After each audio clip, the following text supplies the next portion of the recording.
நம்ம நாட்டை எவன் தொட்டாலும் சரி, செருப்பால மட்டும் இல்ல, அருவால மட்டும் இல்ல, துப்பாக்கியால மட்டும் இல்ல, அணுகுண்டு கூட போடலாம். ஐயா வாழ்க வளர்க. இப்ப எனக்கு என்ன தோணுதுன்னா, அவரு நமக்கு தேவைங்கிறது மாதிரி ஆகி போச்சு. யாருன்னா கை தட்டலாம் அவங்க துரோகி. பாகிஸ்தான்ல ஒரு குங்குமம் வச்சு தான் வெட்டுவான், நம்ம வெட்ட மாட்டோம். நம்ம இங்கெல்லாம் முஸ்லீம் எல்லாம் நம்ம சகோதரர்கள். குரல் கொடுக்காத வரைக்கும் எவ்வளவு பெரிய நடிகராக இருந்தாலும் சரி, அவங்க படம் பார்க்கறத நம்மளும் அவாய்ட் பண்ணணும். என்ன பொறுத்த வரைக்கும் நான் பார்க்க மாட்டேன். அது ஆனா இளைய தளபதி விஜய் அவர்கள் மட்டும் இந்த தாக்குதலை கண்டிச்சு போட்டிருக்காரு. அவருக்கு ஒரு கைத்தட்டு தட்டலாங்க. வந்திருக்கும் அனைத்து பெரியவர்களுக்கும் வணக்கம். மேடையில் அமர்ந்திருக்கும் அனைத்து பெரிய மக்களுக்கும், குறிப்பாக தென்னகம் மட்டுமில்லை, இந்தியா மட்டுமில்லை, உலக லெவலில் திரைக்கதை மன்னன் திரு பாக்யராஜ் அவர்கள். அவர் அடிச்சுக்கிறதுக்கு என்னை யாரும் கதை சொல்லலை. நான்லாம் ஆக்ஷன் படம் தான் பார்ப்பேன், ஆக்ஷன் இல்லாத படமே பார்க்க மாட்டேன். ஒரு வாட்டி பஸ்ஸில் வரும்போது சார் படம்னு போட்டாங்க. அதை பார்த்ததுக்கப்புறம் அவர் ரசிகர், தீவிர ரசிகர். அவர் படத்தில் நான் நடிக்கிற வாய்ப்பு கிடச்சி எல்லாமே பண்ணேன்னா அந்த அளவு அவர் வந்து திரைக்கதை மன்னன். அது யாரும் மாற்றவோ எதுவுமே பண்ண முடியாது. நம்ம இயக்குனர் வந்து ரொம்ப நல்ல மனம் கொண்டவர், எல்லார்ட்டையும் அன்பாக பேசுகிறவர். என்னை டெய்லி பார்ப்போம், டெய்லி சந்திப்போம். ஒரு நாள் கூட அவர் வந்து எதனா கூட்டம் வந்தால் கூட, இருங்க நான் நீங்கள் மற்றெல்லாம் பாருங்கள் நான் இருக்கிறேன் அப்படின்னு இருப்பார். நல்ல மனிதர். ஆண்டவன் நிச்சயமாக ஆண்டவன் கொடுத்த வரத்தில் நீங்கள் இந்த படம் மிகப்பெரிய வெற்றி அடைய மனமாற உங்கள் கைத்தட்டலோட. உங்கள் ஊருக்காருங்க மகேஷ், யூடியூபர், இன்னைக்கு ஹீரோ. ஆனால் அவர் வந்து அவர் சொன்னதை பார்க்கும்போது எனக்கு என்னமோ எம்ஜிஆர் படம் பார்க்குற மாதிரி இருந்துச்சு. ஏழைங்களுக்கு எந்த கஷ்டப்பட்டாது அவங்கள முன்னேற்றணும் அப்படின்னு நினைக்கிற ஒரு உண்மையிலேயே ஒரு கேரக்டர். அந்த கேரக்டரு நிச்சயமாக உங்கள் படம் வெற்றி அடைஞ்சு நீங்கள் அது மக்களுக்கு. அப்புறம் இப்போ நம்ம ஹீரோலாம் இருக்காங்களே, பாகிஸ்தான்காரங்க வந்து சுட்டானே, ஒரு ஹீரோ கூட அதை வந்து எதுக்கலை, விஜய் தவிர. அது மாதிரி இருந்துடக்கூடாது. அது வந்துச்சு இனிமேல் அப்படின்லாம் இருக்கக்கூடாது. எப்போ இருந்தாலும் மக்களுக்காக உழைக்கணும். வாழ்கிறது ஒரே முறை, சாவதும் ஒரே முறை. இருப்பது வரை மக்களுக்காக, நாட்டுக்காக உழைக்கணும். அதுதான் முக்கியமான விஷயம். அதை நீங்கள் மறந்துடாதீங்க. அப்புறம் மகேந்திரன் தம்பி, குழந்தையிலேருந்து எனக்கு தெரியும், நல்லா பண்ணியிருக்காரு. முத்துக்கால சார் வந்து நல்லா ஜிம்னாஸ்டிக் பண்ணுவாப்புல. இன்றைக்கி நல்லா பேசி இன்றைக்கி தான் பார்த்தேன் நான். ரொம்ப அற்புதமாக பேசியிருந்தார். வாழ்த்துக்கள். அவர் நம்ம டைரக்டர் சார், அவருக்கும் வாழ்த்துக்கள். அப்புறம் இந்த வில்லனாக நடிச்சிருக்கார் இல்லையா, அவர் வந்து முருங்கைக்காய் கொடுத்தார் பாருங்க. ஏன்னா ஒரு தங்க மோதிரம் போட்டால் பரவாயில்ல, நீங்கள் நல்லா கதை எழுதியிருக்கீங்க சார், தங்க மோதிரம் போட்டால் நல்லாயிருக்கு. முருங்கைக்காய் அது அங்கே ஊரில் வாங்கியிருக்காரு, 50 ரூபாயும் அது கட்டு. அதை வாங்கி கொண்டு கொடுத்துட்டாரு. சரி, ஓகே, வாழ்த்துக்கள். இசையமைப்பில் ரொம்ப அற்புதமாக பேசுகிறீங்க, நல்லா பண்ணியிருக்கீங்க. எல்லாருக்கும் நன்றி கலந்த வணக்கத்தை சொல்லிக்கிறேன். அது மாதிரி நம்ம இல்லை இவர் கோவிந்தராஜ் என்ன கொடுத்துட்டு பேசலாமா? சரி, ஓகே. என்ன உங்கள் பேர் என்ன? ஆர்வங்க சார். வழக்கறிஞர் தான். அதான் அர்த்தமாக பேசினார். அவருக்கும் வாழ்த்துக்கள். இந்த படம் மிகப்பெரிய வெற்றி அடையணும். ஏன்னா இந்த நல்ல மனிதர் டைரக்டர் எனக்கு நல்லா தெரியும், ரொம்ப நல்ல மனிதர். அது இல்லாமல் நம்ம ட்ரெய்லர் பார்க்கும்போது ரொம்ப அற்புதமாக இருந்துச்சு. எல்லாரும் கிராமம் தான். நானும் திருநெல்வேலி மாவட்டத்தை சேர்ந்தவன். நானும் கிராமம் தான், ரொம்ப கிராமம் தான். அங்கேருந்து வந்து தான் இன்றைக்கி வந்து உலக லெவலில் அதிக படம் பண்ணேன்னு நான் ரெக்கார்டு வாங்கியிருக்கேன். அது வந்து என்னென்னா, கிராமத்துலேருந்து வந்தவங்க எல்லாருமே ஜெயிப்போம். ஏன்னா அங்கே தான் உண்மை, நன்மை பண்ணுறது அத்தனையும் நமக்கு இருக்கும். இங்கே இருக்கிறதுல 99 பேர் கிராமத்தில் தான் இருப்பாங்க, யாரும் சிட்டி. ஏன்னா சென்னையே வந்து கிராமம் தான், இப்போ தான் சிட்டி ஆயிடுச்சு. அப்போ கிராமம், நான் வரும்போதே கிராமம் தான் அது. ஸோ அதனால் கிராமங்கிறது எதுவும் மட்டம் கிடையாது. கிராமத்தில் வந்து என்ன செய்வாங்க, எல்லாமே நம்ம ரோட்டில் படுத்திருப்போம். நான்லாம் வந்து வீட்டிலலாம் படுக்க மாட்டேன், வெளியே தான் கட்டில் போட்டு, நார்கட்டில் இருக்கும், அதை போட்டு படுத்திருப்போம். அது ஒரு இன்பம். அந்த இன்பம் இங்கே கிடைக்காது. இப்போ வெளியே படுத்தா கத்தியில் குத்திட்டு போயிடுவான், கூட இருக்கிற அவன் தான் குத்துவான், சாவடா அப்படின்னு குத்துவான்.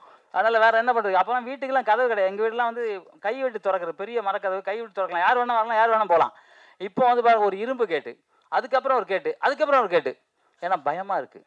ஏன்னா குடிகாரன் ஆகிட்டானுங்க. அவனுக்கு நண்பன் யார், அம்மா யார், அப்பா யார் ஒன்றுமே தெரியல, குடிக்கணும்னு நினைக்கிறான். ஸோ அதெல்லாம் மீறி நம்ம மகேஷ் அவர்கள் வந்து இந்த கிராமம் நல்லா இருக்கணும் அப்படின்னு கொரோனா டைமில் பாடுபட்டு அந்த இடத்த பார்க்கும்போது எனக்கு பழைய நேரம் ஒரு டைலாக் இருந்துச்சு, ஊரை விட்டு எல்லாம் வந்துட்டோம் அப்படின்னு சொன்னோன்னே, ஐயோ நம்மளும் ஊரை விட்டு வந்துட்டோம்ல அப்படின்னு நினச்சேன். ஆனால் ஊருக்கு போக முடியாது, இப்போ இங்கே செட்டில் ஆகிட்டோமே, இதுதான் நம்ம ஊர் ஆயிடுச்சு. ஸோ இருந்தாலும் ஊரை மறக்க மாட்டேன். ஏன்னா குலதெய்வம் அங்கே தான் இருக்குது. வருஷத்துக்கு ஒரு வாட்டி கோயில் கொடைக்கு போவோம். நம்ம அந்த ஊர் பார்த்தாக்க, இங்கே இருந்து பார்த்தா யாருமே இருக்க மாட்டாங்க, நான் மட்டும் தான் நிற்பேன். ஒரு வாட்டி ரோஜாவும் ஆர்கே சுப்ரமணியம் திருச்செந்தூர் போயிட்டு வராங்க, நான் நடு ரோட்டில் நிற்கிறேன். என்னை பார்த்தோன்னு நிற்கிறாங்க, என்னடா ஒரு சிகப்பாக ஒரு கையாட்டுது தான் இவர் கூப்பிட்றாரு. என்னென்னா திருச்செந்தூர் போய்ட்டு, எங்கேனா இதுதான் சார் இந்த எங்கள் ஊர், எங்கள் வீடு தான் அப்படிங்கிறேன். அப்படியான்னு சந்தோஷப்பட்டார். ஸோ அந்த மாதிரி எங்கள் ஊரம் கிராமம் தான். ஆனால் எல்லாரும் எம்ஜிஆர்லேருந்து சிவாஜி சார்லேருந்து எல்லாரும் எங்கள் கோயில் திருவிழாவுக்கு நாங்கள் கூப்பிட்டோம் அந்த காலத்துலேயே. ஏன்னா கொஞ்சம் பணக்கார ஊர், ஏழை எங்கள் ஊர் இல்லை, அதான் பிரச்சனை. ஆனால் எல்லோரும் கூப்பிட்டோம். எல்லாமே வந்து இன்றைக்கி அந்த சுற்று வட்டாரத்துலேயே நாங்கள் தான் முதல்ல ஸ்கூல் கட்டியிருந்தோம். இன்றைக்கி அந்த ஸ்கூல் பெருசாக வளர்ந்துருக்கு. எல்லாம் பெருந்தலைவர் காமராஜர் வந்திருக்காரு அந்த ஸ்கூலுக்கு. எல்லாருமே வந்து ஒரு கிராமம் தான், ஆனால் பெரிய ஊர். அது மாதிரி இந்த கிராமம் வந்து இன்னும் அப்படி தான் இருக்குன்னா இந்த படத்தில் வர வருமானத்தில் கரெக்டு சார். நான் என்ன சொல்லணுமோ அது புரிஞ்சுக்கிட்டார் அவர். ஏன்னா நல்ல மனிதர் இல்லை, அவர் நல்ல மனிதர். உண்மையாகவே அவர் வந்து ரொம்ப நல்ல மனுஷன். அவர் வந்து யதார்த்தவாதியாக இருக்கார். பாருங்கள், தாடி கூட டை அடிக்கல. அவர் படத்தில் அடிக்கிறார்ல, டை அடிக்கணும்ல, அடிக்கலை. இப்போ டை அடிச்சிருக்காரு, அப்போ அடிக்கலையே அப்படின்னு கேட்டேன். யாரோ சொன்னாங்க அது யதார்த்தமாக இருக்குன்னு விட்டாங்க அப்படின்னு சொன்னாங்க. அதனால் இந்த படம் நிச்சயமாக சார் நான் மனமாற சொல்கிறேன், இந்த ஆண்டவன் படம், இந்த ஆண்டவன் ஆசையோட படம் மிக மிக மிகப்பெரிய வெற்றி படமாக அமையணும். உங்கள் எல்லோரும் ஏகோபித்த கைத்தட்டலோட எல்லாம் ஊர்லேருந்து வந்திருக்கீங்க, கமுதியிலேருந்து வந்திருக்கேங்கிறாங்க. எல்லாம் எங்கள் ஊருக்கு உங்கள் ஊரை தாண்டி தான் நாங்கள் போவோம். ஏன்னா நானும் அதே மாதிரி ஊர்லேருந்து வந்தவன் தான். அதனால் உங்கள் கைத்தட்டல் தான் ஆண்டவனுக்கு கேட்கும். இப்போ நம்ம மனசில் பேசுகிறோம்ல, சில நேரத்திலே கூட்டத்தில் ஒருத்தர் நினைப்பான் இந்த படம் ஓடக்கூடாதுன்னு நினைப்பான். அந்த ஏன் தெரியுமா கல்யாணத்துக்கு கட்டிப்பாலம் அடிக்கிறாங்க, எவனா தப்பாக சொன்னால் அது கேட்கக்கூடாதுன்னு கட்டிப்பாலம். அதே மாதிரி இந்த படம் வெற்றி அடைய அனைவரும் ஓங்கியவர்கள் கைத்தட்டல் கொடுங்க. யாருன்னா கைத்தட்டலாம் அவங்க துரோகி.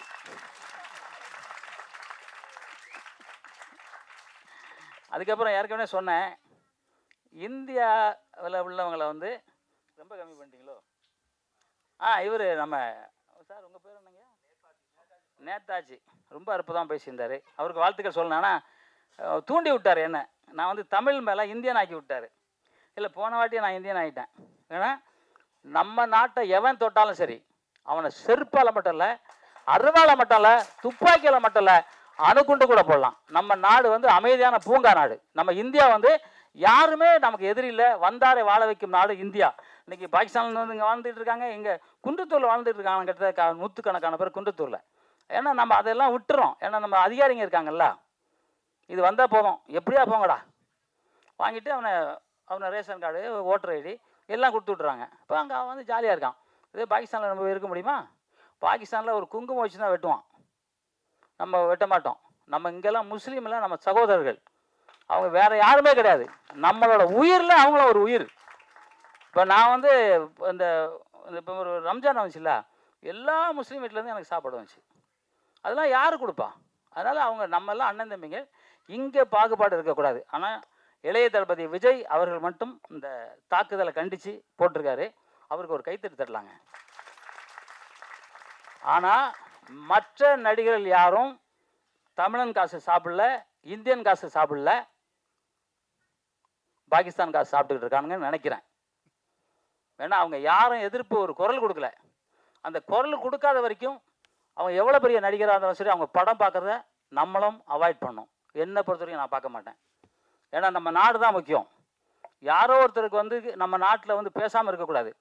இன்றைக்கி வந்து இந்திய நாட்டில் எல்லாருமே வந்து எதிர்ப்பு கொடுத்துருக்காங்க. ஆந்திரா பிரதேசத்தில் கொடுத்துருக்காங்க, கேரளாவில் கொடுத்துருக்காங்க.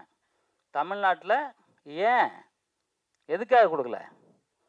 அதை கொடுக்கணும்னு இந்த உங்கள் எல்லாரும் கொடுக்கணும்னு நினைக்கிறீங்களா? எல்லாம் கொடுக்கணும்னு நினைக்கிறீங்களா? நம்ம இந்தியாவுக்கு ஆதரவு பண்ணணும்னு நினைக்கிறீங்களா? அப்போ ஜெய்ஹிந்த், ஜெய்ஹிந்த். மோடி ஐயா வாழ்க வளர்க.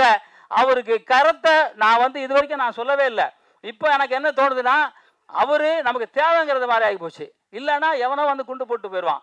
நம்ம இது வரைக்கும் சென்னைக்கு பக்கத்தில் தான் இருக்குது பாகிஸ்தான் அப்படின்னு சொல்கிறாங்க, குண்டு ஏதோ வச்சுருக்காங்கிறாங்க. செத்தா கூட பரவாயில்ல, என் நாடு இந்திய நாடு, அந்த இந்திய நாட்டுக்காக நம்ம போராட்டத்துக்கு தயாராக இருக்கோம். ஏன்னா விரட்டி விரட்டி நம்மளால் அடிக்க முடியும். விரட்டி விரட்டி அவங்க ஆயுதம் நம்ம ஆயுதம் பார்த்தாங்கன்னா அவன் ஒரு நாள் கூட தாங்க மாட்டான். ஒரே ஒரு நாள், ஒரு மணி நேரம் கூட தாங்க மாட்டான்.